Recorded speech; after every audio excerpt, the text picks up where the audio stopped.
Marion Smith was born in Junction City, Kansas, from horse trainer George Marion Smith and wife Etna. Horses would always be part of Smitty's life. He performed just about every racetrack job. He was a groom and exercise rider in his teens and rode races as a jockey. Later, he became a jockey agent for prominent riders Jack Arterburn, Gilbert Simonis, and Joe Bays. When I come back after I got hurt, I got Smitty for my agent. And he was just starting out, so but we done pretty well together until he decided he wanted to be a trainer. He was good with talking to people. You know, he could just sit down and visit with just about anybody, and and that was one of his attributes. He could kind of talk you right into a round or something. He was good at that. Smith had turned to training in the mid-1960s, and in the spring of '69, owner S.J. Agnew and Smith dropped an expensive $16,000 claim in California for 3-year-old Pitch Out. That horse would have a 5-year run of success up and down the coast and race into Northwest history. In the 1971 mile, one of the most remembered of all time, Titular II seemingly had the race won in mid-stretch, but a distraction caused him to prop and lose momentum. Pitch Out and jockey Joe Bays came on to take the top Northwest prize by a nose over Command Module.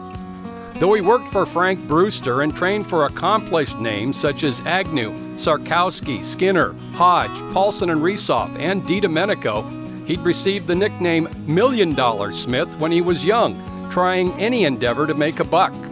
Daughter Paula Kemp concedes his father was gruff at times, but would give the shirt off his back to help anyone on the backstretch. Current Emerald Down starter Don Miller experienced Smith's confrontational style after being 2 minutes late one morning. And he tells me to get back to the barn and get busy. So when I got back to the barn and I got on the first horse, I'm coming off the racetrack, and he says, "Why were you late?"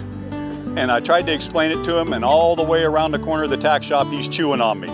So I just decided to jump off his horse and let it go down the road by itself.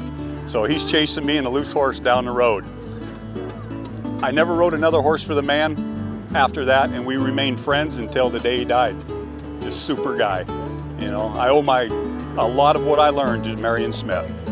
In the spring of 1990, Smitty convinced owner Bob Resoff to drop a claim on 5-year-old Snipple Doo, a fast horse but not a stakes winner in 16 starts at Longacres.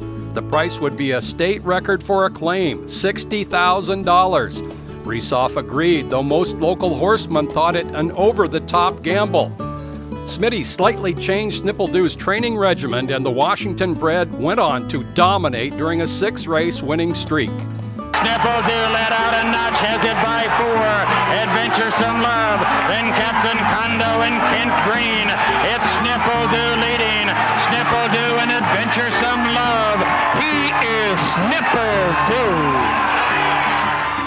Snipple Doo set a state record for single meet earnings in 1990, $273,000.